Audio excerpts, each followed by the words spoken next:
Salut à tous, c'est Finlam. Donc aujourd'hui on se retrouve pour une vidéo Clash of Clans et je vais vous expliquer comment faire aucune défaite à chaque combat multijoueur. Donc aucune défaite, c'est-à-dire faire au moins à chaque fois une étoile à votre combat multijoueur. Donc pour ça je vais vous montrer une attaque que j'ai fait tout à l'heure.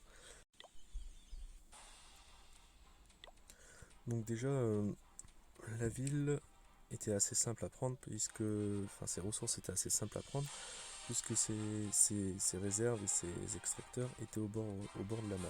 Donc c'est plutôt évident à prendre. Donc pour la compo, il vous faudra des ballons, des électro-dragons, vos héros, des sorts de foudre et un sort de rage. Donc avec vos sorts de foudre, en fait, vous allez détruire les défenses anti-aériennes. Donc en général, c'est 3 sorts de foudre par défense anti-aérienne. Donc bien sûr, comme il y a 4 défenses anti-aériennes, il restera une défense anti-aérienne. Mais ça sera à vous de gérer pour pas qu'elle vous embête. Donc au début, en fait, il faut juste commencer à détruire les tours anti-aériennes. Donc tac, tac.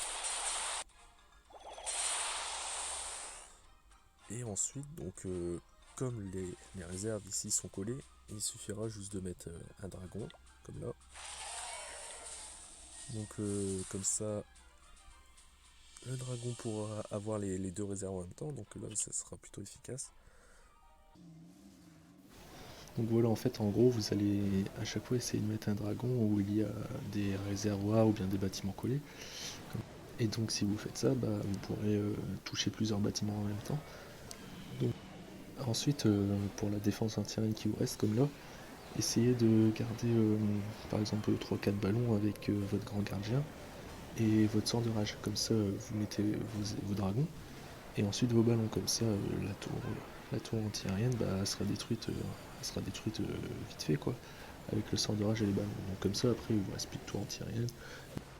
Donc le seul truc qui va rester à vous embêter, c'est l'aigle artilleur, souvent qui est au centre de la ville, et aussi les arcs X et les tours de l'enfer. Donc après ça c'est à vous de voir. Après si vous voulez comme là par exemple surtout prendre du butin et faire au moins une étoile, donc le principal il est là quoi. Donc après s'il reste les tours d'enfer et l'aigle l'artilleur au milieu, c'est pas grave quoi.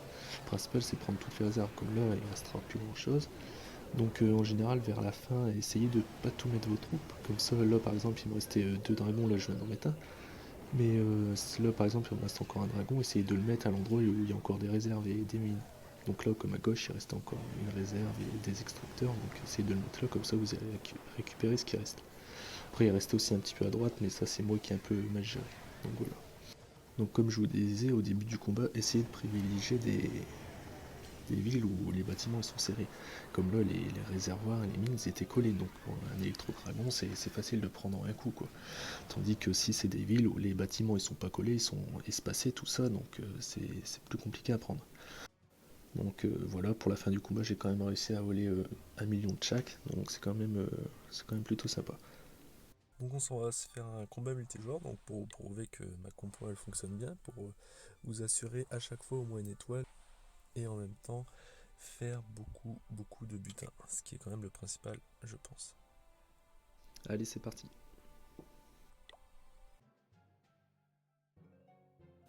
Donc on se retrouve avec cette ville qui est plutôt intéressante. En plus les bâtiments sont assez rapprochés, donc pour les dragons ça ira tranquillement. Donc voilà. On va commencer comme d'habitude avec le sort de foudre. Donc on va encore éliminer les tours anti-aériennes avec 3 sorts de foudre pour chaque. Donc en général il faut du coup essayer de garder une tour anti-aérienne assez proche. Donc là l'autre a semblé plutôt proche. Enfin les deux étaient assez proches pour les dragons plus à détruire après. Donc voilà, là, comme d'habitude. On essaye de mettre un peu les dragons autour pour récupérer un maximum d'élixir et d'or. Et de toute façon les dégâts se font petit à petit quoi, donc c'est plutôt facile à prendre. Donc là on va essayer d'aller détruire l'autre défense anti-aérienne, donc comme d'habitude avec l'orage, le grand gardien et les ballons. Donc voilà, c'est plutôt réussi. Donc là on vient de détruire la défense anti-aérienne, donc comme d'habitude il ne reste plus que l'aigle qui va nous embêter, mais qui est toujours au centre de la ville. Ensuite comme tout à l'heure on va garder un dragon, pour on sait jamais s'il reste une réserve ou des mines, etc. Donc là il reste juste un petit extracteur, donc on va le mettre là. histoire de récupérer un petit peu. Donc ensuite là les dernières réserves vont tomber, donc il reste la réserve en bas d'élixir qu'on va détruire. Donc on a fait le principal, donc comme promis encore une étoile et encore beaucoup de butin de récolter. Donc voilà, là il nous reste juste un ou deux dragons à terminer puis c'est fini. J'avais encore un broyeur, un engin de siège, mais j'avais aucune troupe de château de clan dedans, donc ça serait un petit peu gâché. Après, si vous voulez l'utiliser, ça peut toujours servir. Enfin, voilà, ça c'est à vous de voir. Donc voilà, le principal effet. Encore une fois, au moins une étoile avec beaucoup de butin, 600 000 d'or, 1 million d'élixir et presque 8000 d'élixir noir. On va continuer avec une troisième attaque. Donc un replay d'une attaque aussi que j'ai fait tout à l'heure. Donc cette fois-ci toujours avec beaucoup de butin. Alors encore une fois c'est une ville où les bâtiments sont tous collés. Donc comme d'habitude on va commencer par détruire les défenses anti-aériennes, donc 3 sorts pour chaque. Il va donc nous en rester une qu'on va détruire tout à l'heure. Par contre cette fois-ci j'ai utilisé un engin de siège, donc là le broyeur, mais avec des troupes de château de clan à l'intérieur. Donc si vous visez à 3 étoiles, essayez de prendre un engin de siège, ça sera quand même plus efficace pour vous. Même si vous voulez faire un maximum de dégâts, ça sera plus efficace. Donc si vous êtes un HDV 12 comme moi, vous pouvez fabriquer les engins de siège, mais si vous êtes un HDV 11, vous pouvez pas en fabriquer, vous n'avez pas encore l'atelier pour, et vous l'aurez donc à l'HDV 12. Mais par contre, vous pouvez toujours demander aux membres de votre clan de vous donner des engins de siège. En étant HDV 11, on peut quand même en avoir par notre clan. Donc ça c'est plutôt sympa, et en plus de ça, en étant HDV 11, la capacité du nombre de sorts ne change pas. Donc vous aurez toujours 9 sorts de foudre, donc toujours pareil, 3 pour chaque défense anti-aérienne, même en étant HDV 11, et vous aurez toujours un sort de rage, et en plus les sorts que les membres de votre clan pourront vous donner pour attaquer, ce qui sera quand même un plus. Mais l'inconvénient d'être un HDV 11, c'est que la capacité des camps militaires sont réduites. Donc vous n'aurez pas 8 électro-dragons et 8 ballons comme là. Vous aurez 8 électro-dragons et 2 ballons. Après, vous pouvez modifier, vous pouvez par exemple faire 7 électro-dragons et 8 ballons. Ça, c'est à vous de voir si vous voulez prendre plus de ballons. Le replay vient donc de se terminer. Donc encore une fois, on a récupéré beaucoup de butin.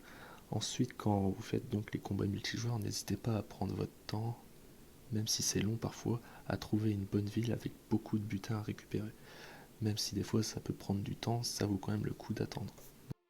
Voilà, c'en est tout pour cette vidéo aujourd'hui, donc je vous tenais à vous remercier si vous avez regardé la vidéo jusqu'au bout. N'hésitez pas à vous abonner, à lâcher un petit like, ça m'encouragera pour une prochaine vidéo.